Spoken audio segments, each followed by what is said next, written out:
light on Boston's North End. A groan like twisting metal, then a crack, sharp, repeating like rifle fire. People turn toward Commercial Street and see it. A dark wall rushing toward them. Not water, molasses. 25 feet high, moving as fast as a city bus. The tank has a bland name, United States Industrial Alcohol, and a simple job: hold 2.3 million gallons of molasses for distilling into industrial alcohol. Built in 1915 for wartime demand, it's a steel cylinder roughly 50 feet tall and 90 feet across, slapped together in a hurry. Neighbors complain it leaks so often that kids bring cups to collect the sweet drips.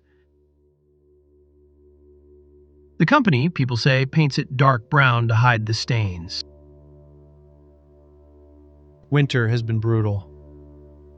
Then, January 15th, 1919 dawns unexpectedly warm. Inside the tank, a fresh delivery of warmer molasses, likely still fermenting, building gas pressure. Outside, steel plates made too thin for their load, rivets already weeping. It's a bad recipe. Temperature swing, internal pressure, brittle steel. At 12:40 p.m., the rivets start to pop. Witnesses say the tank lifts slightly, then its side unzips. A brown wave explodes outward, 25 feet at the front, pushing air so hard it knocks people off their feet. It slams into Commercial Street, shatters a warehouse, and buckles the Boston elevated railway tracks. A motorman sees the distortion ahead, slams brakes, and keeps his train from tumbling into the syrup. Horses pulling wagons have no such chance. Within seconds, streets and alleys turn into a sticky river. Molasses is slower than water, but it is also heavier and acts like wet cement when it cools.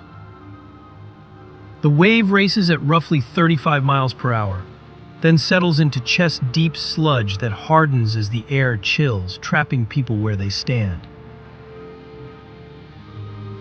A firehouse collapses. Firefighters are pinned in a triangle of brick and sugar. Doors won't open because the pressure outside is literally syrup strong. Those who survive describe a smell so sweet it becomes sickening. A silence broken by muffled cries under the brown crust. The first rescuers arrive within minutes. Police, neighbors, sailors from nearby piers. Then the Red Cross and city crews. Fireboats pump seawater to thin the molasses. Men wade in with planks to spread their weight. They listen for voices, dig with shovels and bare hands, and pull out whoever they can reach. By nightfall, searchlights sweep a map of wreckage. Over the next days, crews work by floodlight and torch. The final toll will be 21 dead and about 150 injured. Workers, residents, children, and dozens of horses. Cleanup takes weeks. Sand is shoveled by the ton. Seawater sluices the streets. Volunteers track black footprints into homes, onto streetcars, across office floors. Boston Harbor turns the color of weak coffee. People say, for years, that on hot days the North End still smells faintly of molasses. Maybe it's memory, maybe it's chemistry. Either way, the story clings.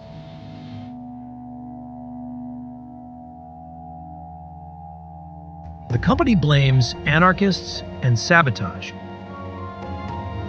The public isn't convinced. Investigators and a court-appointed auditor dig into records and metal. They find no sign-off by a licensed engineer, no proper pressure tests, and steel that was too thin and too brittle for a New England winter. low in manganese, prone to fracture. The warm molasses delivery and likely fermentation gas only pushed a flawed structure past its limit. After a long civil case, the company is found liable and pays out hundreds of thousands of dollars in damages, at the time one of the biggest settlements of its kind. From disaster, rules. Cities begin demanding engineering calculations, independent inspections, and load tests before giants of steel and liquid can tower over neighborhoods. The idea that if the company says it's fine, loses its grip. In a quiet way, the Great Molasses Flood helps modernize building codes and corporate accountability.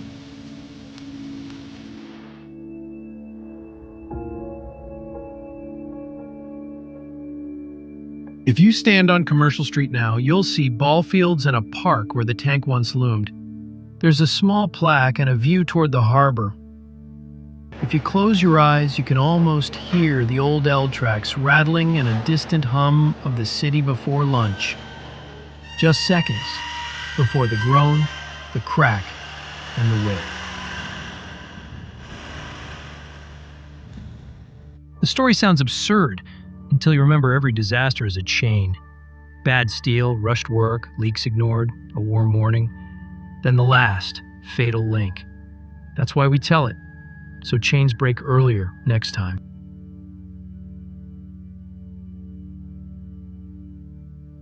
If you want more short true stories that put you in the moment, history tilted, subscribe to DocuTube. New mini docs every week.